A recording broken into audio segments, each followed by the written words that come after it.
Baik, perkenalkan nama saya Putri Maliringu, NIM 2019 610032.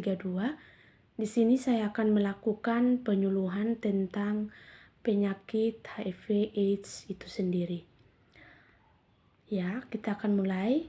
Yang pertama, kita perlu ketahui apa itu HIV. HIV atau Human Immunoglobulin Virus adalah virus yang menyerang sel darah putih di dalam tubuh atau limfosit yang mengakibatkan turunnya kekebalan tubuh. Kemudian, apa itu AIDS? AIDS adalah sekumpulan segala penyakit yang timbul karena turunnya kekebalan tubuh. AIDS disebabkan oleh infeksi HIV akibat penurunan kekebalan tubuh pada seseorang, maka orang tersebut sangatlah mudah terkena penyakit seperti TBC, kandidiasis, berbagai radang pada kulit paru, saluran pencernaan, otak, dan kanker.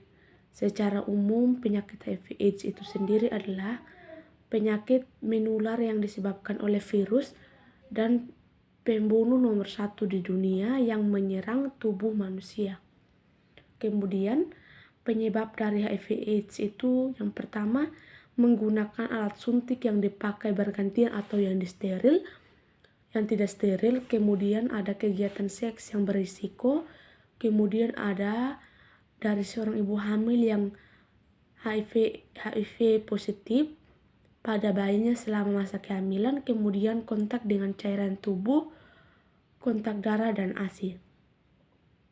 Gejala penularan HIV/AIDS ada demam, ada rasa lemah dan lesu, dan ada nyeri dan ada batuk, kemudian ada nyeri tenggorokan.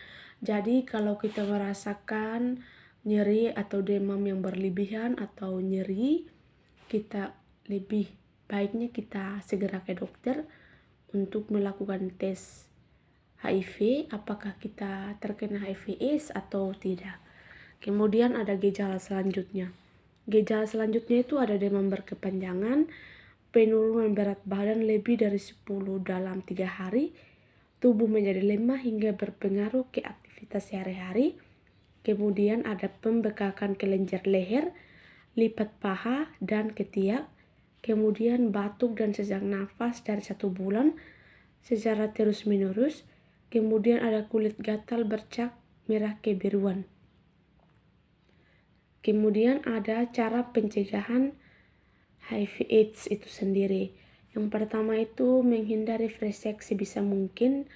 Kita harus melakukan seks 1 kali dengan 1 pasangan agar kita tidak menular penyakit HIV/AIDS itu sendiri. Kemudian usahakan hanya melakukan hubungan seks dengan 1 orang. Kemudian ada memberikan vaksinasi jika ibu hamil positif HIV agar baik kemungkinan kecil terkena HIV. Kemudian tidak mendonorkan darah jika pasien tersebut sudah terkena penyakit HIV/AIDS itu sendiri.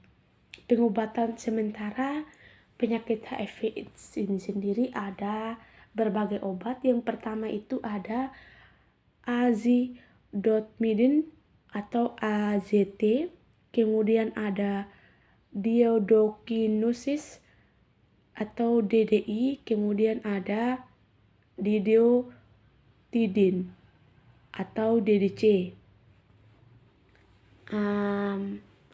Itu saja penyuluhan dari saya. Semoga bermanfaat buat kita semua dan masyarakat dan sekitar kita. Dan kita selaku perawat harus melakukan penyuluhan tentang HIV/AIDS ini agar masyarakat dan sekitar kita mengetahui atau memahami bagaimana jalannya penyakit HIV/AIDS ini ke setiap imun tubuh manusia. Semoga bermanfaat. Assalamualaikum warahmatullahi wabarakatuh.